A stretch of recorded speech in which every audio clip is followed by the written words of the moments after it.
आप पुराणों के मर्मज्ञ हैं, विद्वान हैं, आपसे हम कुछ पूछना चाहते हैं। एक दो नहीं, हमारे 6 प्रश्न हैं। बड़े ध्यान से सुनिएगा, मैं किसी से पूछ भी सकता हूं। पहला प्रश्न क्या किया? सूत जी महाराज से 88,000 सतगृहस्थ संतों के रूप में शौनक जी प्रमुख भूमिका निभा रहे हैं प्रश्नकर्ता के लिए, और कहते हैं कि मानव के लिए परम धर्म क्या है? ये पहला प्रश्न है। क्या 4 बजे उठना परम धर्म है, या खूब भगवान के दिन रात भजन में लगे रहो वही परम धर्म है? अपनी नींद तो खराब करो, साथ में पड़ोसी को भी जगा लो, इतना जोर जोर से भजन करो। क्या परम धर्म यही है? ये हमारा पहला प्रश्न है कि मानव के लिए परम धर्म क्या है। और दूसरा प्रश्न है कि श्रेष्ठ कौन है? कोई कहता है गोविंद बड़े हैं, कोई कहता है राम जी बड़े हैं, कोई कहता ब्रह्मा जी बड़े हैं, कोई कहता शंकर जी बड़े, कोई कहता है देवी जी बड़ी हैं। तो श्रेष्ठ कौन है? भजन किसका करें? ये दूसरा प्रश्न।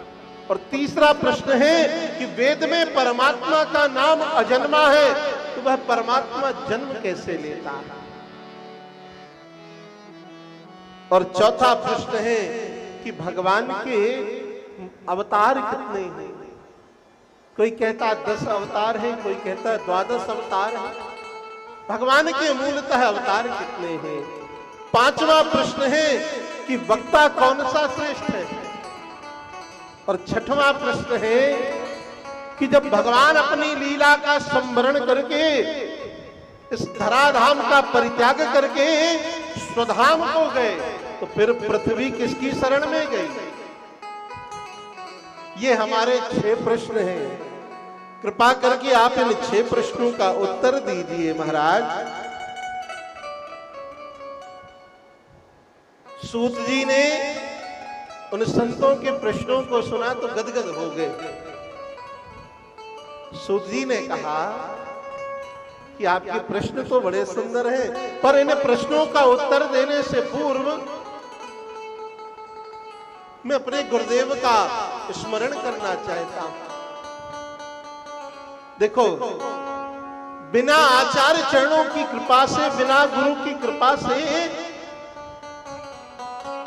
कुछ बोला ही नहीं जा सकता। आचार्य चरणों की कृपा, गुरु कृपा ही वक्ता बनाती है जीव को। ये तो हमने पहले कल जब कलश यात्रा हुई तो हमने बोला था कि हम क्या बोलेंगे, हमारी क्या सामर्थ्य है। जैसे इस माइक की कोई सामर्थ्य नहीं है, ये माइक वही बोलेगा जो हम बोल रहे हैं, और हम क्या बोलेंगे? जो ठाकुर जी हमसे बुलवाना चाहते हैं वही तो बोल रहे हैं। हमारी क्या सामर्थ्य? इसलिए सूत जी कहते हैं कि मैं कथा को प्रारंभ करने से पूर्व, इन प्रश्नों का उत्तर देने से पूर्व गुरुदेव का ध्यान करना चाहता हूं। कौन है गुरुदेव? श्री सुखदेव जी महाराज। आपको पता है सुखदेव जी कौन है, कहां से आए? श्री किशोरी जी के पालतू सुख हैं सुखदेव जी, राधा रानी के पालतू सुख है। एक दिन की बात है, किशोरी जी ने कहा कि देखो भैया सुखदेव, मृत्यु लोक में चलते, मृत्यु लोक में चलो, भगवान की कथा का प्रचार प्रसार करना है। सुखदेव जी ने कहा माता जी मैं यहीं आपको कथा सुनाता हूं। अच्छा, ये पालतू सुख ठाकुर जी ने लाके दिया किशोरी जी को, क्योंकि ठाकुर जी का वियोग एक क्षण भी किशोरी जी सहन नहीं कर सकती। तो जब ठाकुर जी किसी लीला के लिए यत्र यहां वहां जाते, यत्र तत्र जाते, तब वह सुखदेव किशोरी जी को भगवान की कथा सुनाता, भगवान की लीला सुनाता। तो किशोरी राधा रानी ने एक दिन उस सुखदेव से कहा, सुख पक्षी से, कि चलो मृत्यु लोक में चलते, भगवान की कथा का प्रचार प्रसार करना। सुखदेव जी ने कहा, मां मृत्यु लोक में भगवान की माया बड़ी प्रबल है, हम मृत्यु लोक में नहीं जाएंगे, भगवान की माया बड़ी विटप है। किशोरी जी ने कहा, हम भी चलेंगे और तुम्हारे प्रभु भी पधारेंगे लीला करने के लिए। सुखदेव जी ने कहा, तब तो चलेंगे। तो सुखदेव जी राजी तो हुए, पर पधारे कैसे, तो इसके लिए भूमिका बनी। रुद्र यामल नामक एक ग्रंथ है, उस ग्रंथ में यह चरित्र विस्तार पूर्वक दिया गया है। एक बार की बात है, संत नारद यहां वहां भ्रमण करते हुए कैलाश पर्वत पर पहुंचे, और जब कैलाश पर पहुंचे तो उस समय भगवान शिव नहीं थे, केवल मां पार्वती ही थी। माता जी थी, बाबा नहीं थे महादेव। और जब भगवान शिव नहीं थे तो नारद जी ने सोचा कि चले माता जी के पास कुछ क्षण बैठेंगे। तो संत नारद आए, और संत नारद गुरुदेव हैं पार्वती जी के, आप लोगों को पता है, गुरु हैं। तो बड़ी आओ भगत करी, बड़ा सम्मान किया, आइए आइए गुरुदेव, कैसे आना हुआ, बड़े दिनों बाद कृपा करी। नारद जी ने कहा, क्या बताएं, आजकल आना जाना हमने बंद कर दिया। क्यों बंद कर दिया गुरुदेव? बोले, संसार बड़ा स्वार्थी हो गया है। मनुष्यों की कौन कहे, देवता भी स्वार्थी हो गए।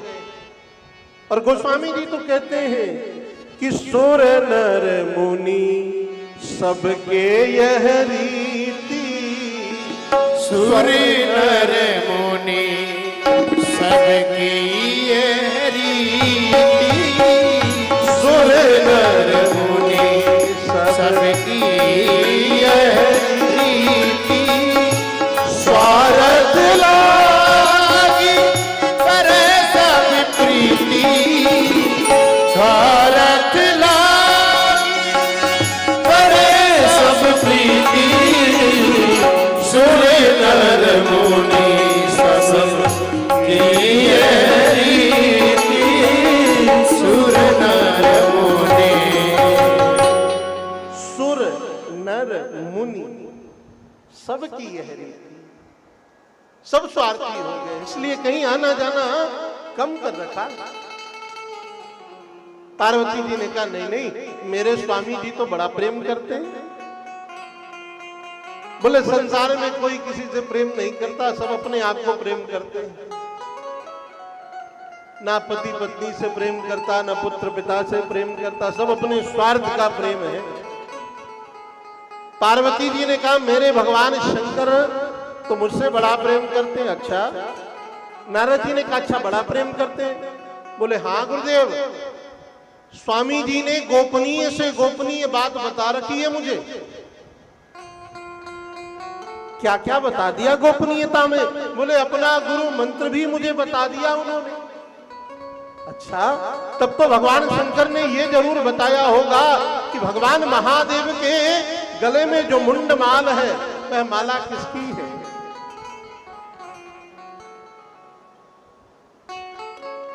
पार्वती जी ने कहा कि देखो, प्रेम तो बहुत करते हैं, पर आज तक मैंने पूछा भी नहीं और उन्होंने बताया भी नहीं कि ये मुंडमाल किसकी है। तो नारद जी ने कहा, खाक प्रेम करते हैं? अरे जिस गले को 24 घंटे लटका के हृदय से लगा के रखते हैं, उस माला से ज्यादा थोड़ी तुम्हें प्रेम करेंगे। अब नारद जी ने कहा, अब तो हम चलते हैं, तुम्हें तो पता है कि हम ज्यादा देर तक कहीं ठहर नहीं सकते। नारद जी चले, यहां आग लगा के चले। अब थोड़ी देर बाद भगवान शंकर पधारे, और जब भगवान शंकर पधारे तो आज माता जी बड़ी क्रोधित मुद्रा में बैठी हैं पार्वती जी। भगवान शंकर ने कहा, देवी क्या बात है, तुम्हारा मुख कमल क्यों मलिन दिख रहा है?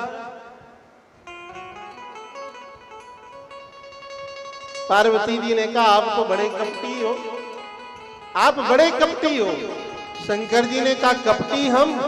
बोले हाँ, आपने आज तक हमसे कभी नहीं बताया कि जो गले में मुंड की माला है वह माला किसकी है। शंकर जी ने कहा, देवी मैं तुमसे कितना स्नेह करता हूं, यदि इसका कोई वास्तविक प्रमाण है तो ये मुंड माला ही है।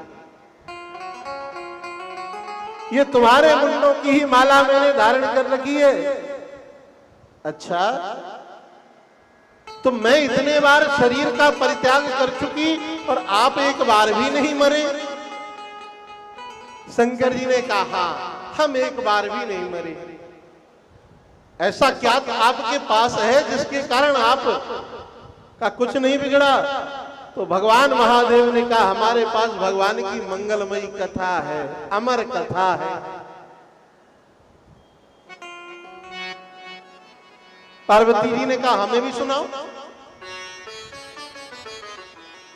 तो भगवान शिव मां भगवती पार्वती को लेकर के सुंदर अमरनाथ क्षेत्र में पहुंचे, जहां अमरनाथ भगवान का दर्शन होता है ना। अभी करीब 1 माह पूर्व हमें भी अमरनाथ के दर्शन का सौभाग्य मिला था। ये दास भी दर्शन करने गया था अमरनाथ के। जम्मू में कथा थी, उसी कथा के दरमियान हमें दर्शन भी हुआ। तो अमरनाथ की गुफा में ले गए मां को, सबका परित्याग कर दिया, सर्प का भी परित्याग किया, गणेश जी को भी त्याग कर दिया, केवल मां को लेके गए और कहा कि देवी सुनो, चारों तरफ निरीक्षण परीक्षण करो, कोई दिखाई तो नहीं दे रहा। सब जगह देखा, कोई दिखाई नहीं दिया, कोई पक्षी नहीं, कोई जीव जंतु नहीं, पर एक अंडा जो साक्षात किशोरी जी की आज्ञा से शुक महाप्रभु के रूप में वह अंडा ही था वहां।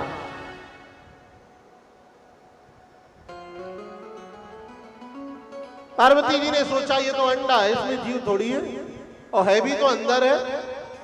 बोले कोई नहीं है स्वामी जी, आप तो कथा सुनाओ। अब कथा प्रारंभ।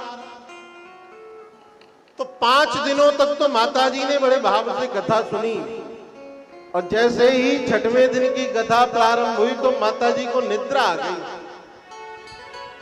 अच्छा, कथा सुन रहे हैं, इसके लिए भगवान शिव ने पूर्व में संकेत किया था कि देखो हम अमर कथा कहेंगे, नेत्र बंद करके कहेंगे।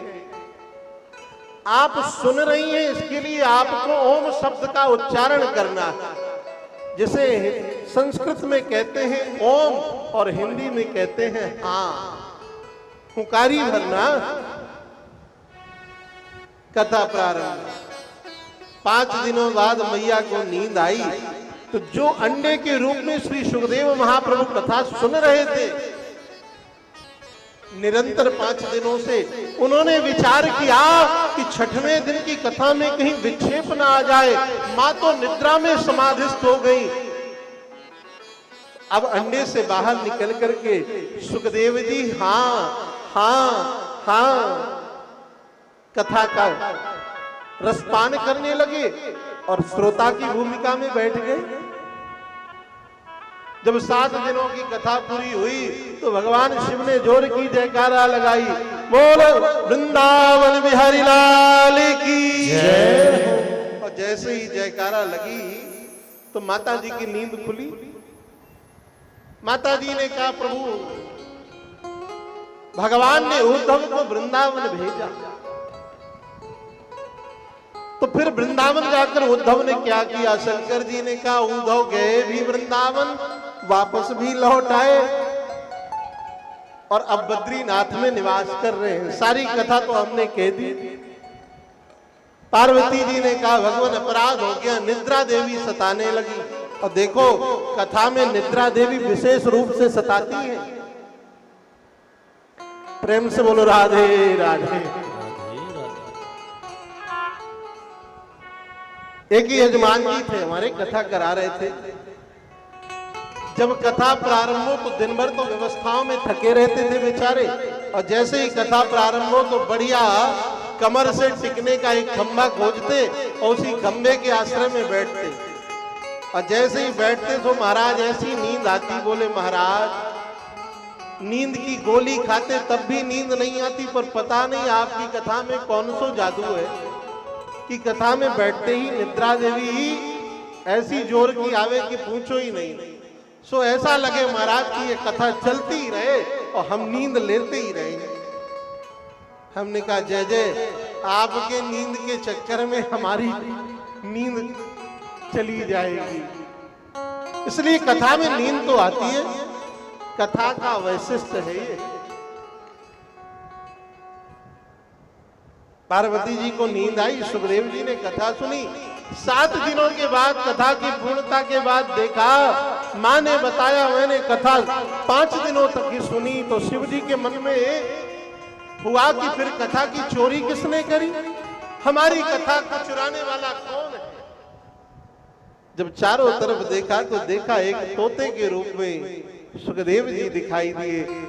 मारे आवेश के त्रिशूल उठाया और लेकर के मारने के लिए दौड़े। तोता कैलाश पर्वत से उड़ा उस अमरनाथ की गुफा से, और जब उड़ा तो उड़ते उड़ते उत्तराखंड की पावन भूमि में पहुंचा। शंकर जी पीछे पीछे चले जा रहे हैं त्रिशूल लेकर के। तोता उड़ता उड़ता बद्रीनाथ क्षेत्र में पहुंचा, और व्यास जी की जो कुटिया है ना, व्यास जी की कुटिया का नाम क्या है आप लोगों को पता है? सम्यप्रास।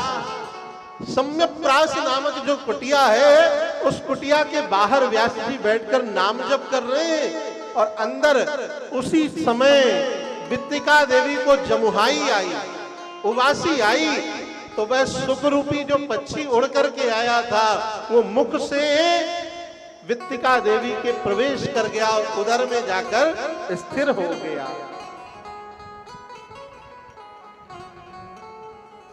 और जब वह सुख पक्षी उदरस्थ हो गया तो यहां शंकर जी त्रिशूल लिए पीछे पीछे दौड़े जा रहे। व्यास जी ने कहा महाराज ठहर जाओ, कहां चले जा रहे हो, कहां दौड़ लगाए? अरे बोले व्यास तेरे घर में, तेरे भवन में मेरा चोर छिपा है। कौन सा चोर छिपा है महाराज? बोले मेरी अमर कथा की चोरी की है। व्यास जी ने कहा धन्य है प्रभु, आपको लोग भोला कहते हैं, ऐसे ही थोड़ी कहते हैं आप भोला हो। अरे अमर कथा सुन ली, उसको आप मारने जा रहे हो तो आप भोले तो हो ही। और लगे व्यास जी स्तुति करने। आइए हम आप भी चले। शिव भोले भंडारी, गौरी शंकर का दिव्य प्रांगण, और एक भजन के माध्यम से उनके चरणों में हम सब चलते हैं। शिव भोले भंडारी शरण हम आए तिहारी। शिव भोले भंडारी शरण हम आए तिहारी। शिव भोले भंडारी शरण हम आए तिहारी। शिव भोले भंडारी शरण हम आए तिहारी। शरण तिहारी बोले शरण तिहारी। शरण तिहारी बोले शरण तिहारी। शरण तुम्हारी सब शरण तुम्हारी। शरण तुम्हारी बोले शरण तुम्हारी। भक्तों के भयहारी। भक्तों के भयहारी शरण हम आए तिहारी। भक्तों ने भयहारी शरण हम आए तिहारी। शिव भोले भंडारी शरण हम आए तुम्हारे। शिव भोले भंडारी शरण हम आए तिहारी।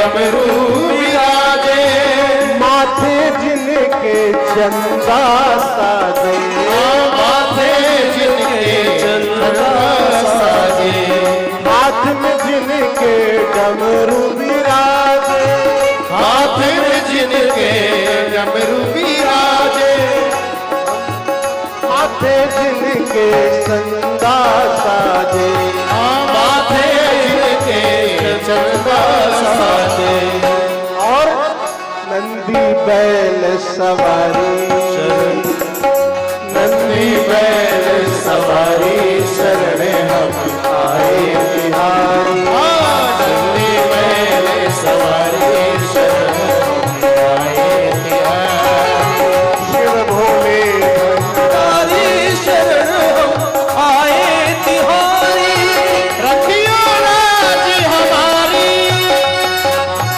रखियो लाज हमारी शरण हम आए तिहारी, शिव भोले भंडारी शरण हम आए तिहारी। हर हर महादेव।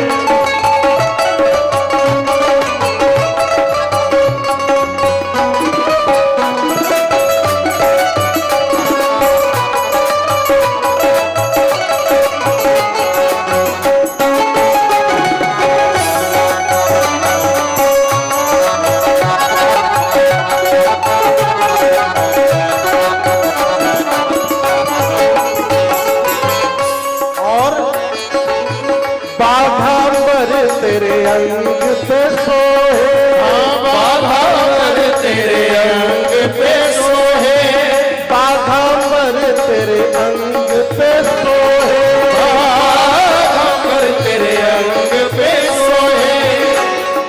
और आपको पता है भोलेनाथ को एक भोग भी लगता है विद्या का। बाघांबर तेरे अंग पे सोहे, बाघांबर तेरे अंग पे सोहे, तेरे मन को भंगी मोहे, तेरे मन को नन दे मोहे। और जब भगवान महादेव विद्या पान कर लेते हैं तो मस्त हो जाते हैं, और तब नंदी श्रृंगी भृंगी जो गण है ना, वो क्या करते हैं, डमरू बजाते हैं। और जब डमरू बजाते हैं तो भोलेनाथ क्या करते हैं, नाचे दे दे तारे, नाचे दे दे तारी शरण हम आए तिहारी, नाचे दे दे तारी शरण हम आए तिहारी, शिव भोले भंडारी शरण हम आए तिहारी, शिव भोले भंडारी शरण हम आए तिहारी, शरण तिहारी भोले शरण तिहारी, शरण तिहारी भोले शरण तिहारी, शरण तिहारी शंभु शरण तुम्हारी, शरण तिहारी शंभो शरण तिहारी, लखियो लाज हमारी, लखियो लाज हमारी, शरण हम आए तिहारी, रखियो लाज हमारी शरण हम आए तिहारी, शिव भोले भंडारी शरण हम आए तिहारी, रखियो लाज हमारी शरण हम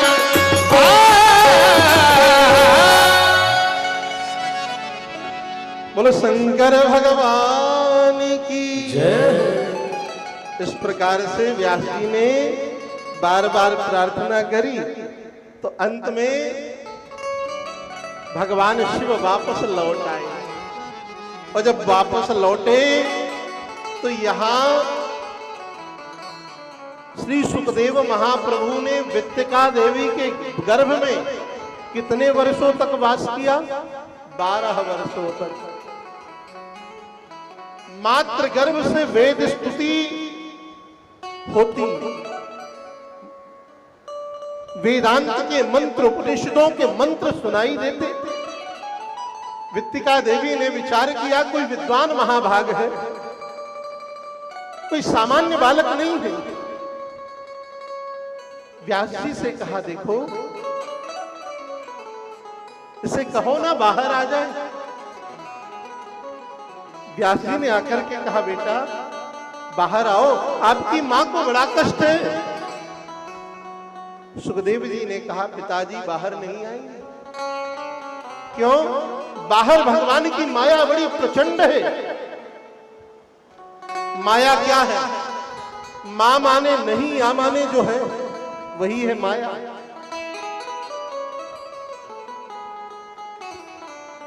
व्यास जी ने कहा कि आप पर माया का कोई प्रभाव नहीं पड़ेगा। सुखदेव जी ने कहा, जो खुद माया के बंधन में है वो हमें कह रहे हैं कि माया पर कोई प्रभाव नहीं पड़ेगा। अरे ये आपकी माया ही तो है कि मेरा पुत्र, मेरी पत्नी, मेरा मकान, मेरा भवन। अरे जहां मेरा मेरा है वहीं तो माया है।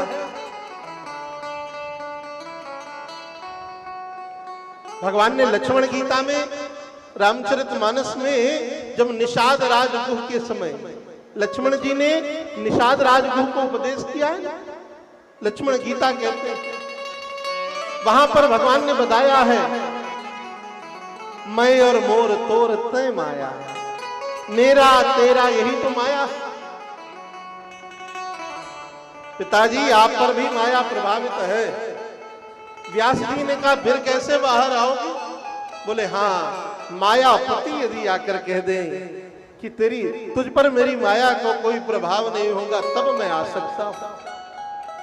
साक्षात भगवान नारायण ने गर्भस्थ होकर के सुखदेव महाप्रभु को दर्शन दिया और आश्वस्त किया कि आप पर मेरी माया का कोई प्रभाव नहीं पड़ेगा। तब सुखदेव जी ने जन्म लिया और जन्म लेते ही जंगल की ओर चल दिए। अभी नालो छेदन संस्कार भी नहीं हुआ, ऐसे श्री सुखदेव महाप्रभु चले जा रहे हैं। सूत जी मंगलाचरण कहते हुए कहते हैं कि यम प्रव्रजंतम अनुपेतम अपेत कृत्यम द्वैपायनो विरह कातर आजुहाव पुत्रेति तन्मयतया तरगो विनेदोष तम सर्वभूत हृदयम मुनिमान तुष। जन्म लेते ही यम प्रव्रजंत, जन्म लेते ही भवन का परित्याग किया, नालो छेदन संस्कार भी नहीं हुआ, चले जा रहे हैं। मार्ग में कुछ स्त्रियां सरोवर में स्नान कर रही हैं, एकदम दिगंबर है सुखदेव महाप्रभु, चले जा रहे हैं। उन स्त्रियों के मन में कोई विकृति नहीं आई, पर जैसे ही पीछे पीछे व्यास जी जा रहे हैं और पुत्र पुत्र पुत्र कह के बुला रहे हैं, पुत्रेति तन्मयतया, अरे बेटा रुको रुको रुको। वह स्त्रियां खिलखिलाकर हंसने लगी, बोले बाबा को भ्रम तो देखो, बाबा का मोह तो देखो। व्यास जी ने उन स्त्रियों से कहा कि देवी तुम्हें लज्जा नहीं आ रही? तुमने मुझे देखा तो सर ढक लिया, मेरा 12 वर्ष का यौवन संपन्न पुत्र निकल के गया, तुम्हें लज्जा नहीं आई उसे देखकर? बोले बाबा आपकी दृष्टि में भेद है, वह तो परमहंस है, उनकी दृष्टि में स्त्री पुरुष में कोई भेद नहीं है, आपकी दृष्टि में स्त्री और पुरुष क्या है इसका बोध है। और जब व्यास जी पुत्र पुत्र कह के बुलाते हैं ना, तो मानो उस सघन वन की वृक्षावलियां उत्तर दे रही हैं व्यास जी को, और क्या कहती है कि अरे व्यास, हम वृक्ष हैं, अनेका अनेक फल देते हैं, पर वृक्ष कभी अपना फल अपने प्रयोग में नहीं लेता। लेता है क्या? ऐसे ही तुमने संसार के कल्याण के लिए एक फल दिया है, किस रूप में? सुखदेव के रूप में, और उस फल को भी अपने प्रयोजन के लिए ले जाना चाहते हो। अरे जाने दो। ऐसे विरही की भांति व्यास जी पुत्र पुत्र कहकर के चले जा रहे हैं। सूत जी कहते हैं, 2 श्लोकों में मंगलाचरण किया सूत जी ने कि यह स्वानुभाव अखिल स्तुति सारमेकम मध्यात्म दीप मतिति तीर्षताम तमोन्धम कि संसारिणाम करुणयाः पुराण गुह्यम तम व्यास सोनमुपयामि गुरुम मुनीना। सूत जी कहते तम व्यास सूनु, सूनु माने पुत्र, व्यास जी के पुत्र को मैं बार बार प्रणाम करता हूं। अच्छा किस लिए प्रणाम करता हूं? ऐसा कौन सा गुण है, ऐसा कौन सा वैशिष्ट है?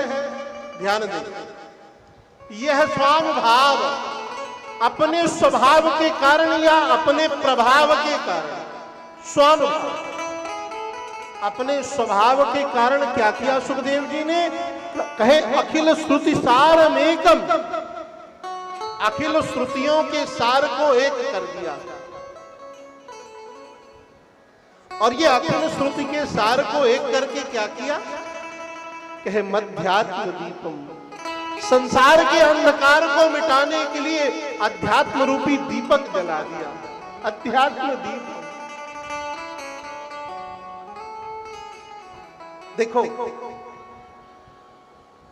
संसार किसी कक्ष में अंधेरा हो माता जी, तो एक दीपक जलाने से प्रकाश हो जाता है, अंधेरा भाग जाता है। ऐसे ही हम सब मूढ़मती अज्ञानियों के हृदय भवन में भी अंधकार है। किसका अंधकार है? तो वेदांत कहता है अहंकारस्यति अंधकारः, अहंकार ही क्या है? अंधकार है।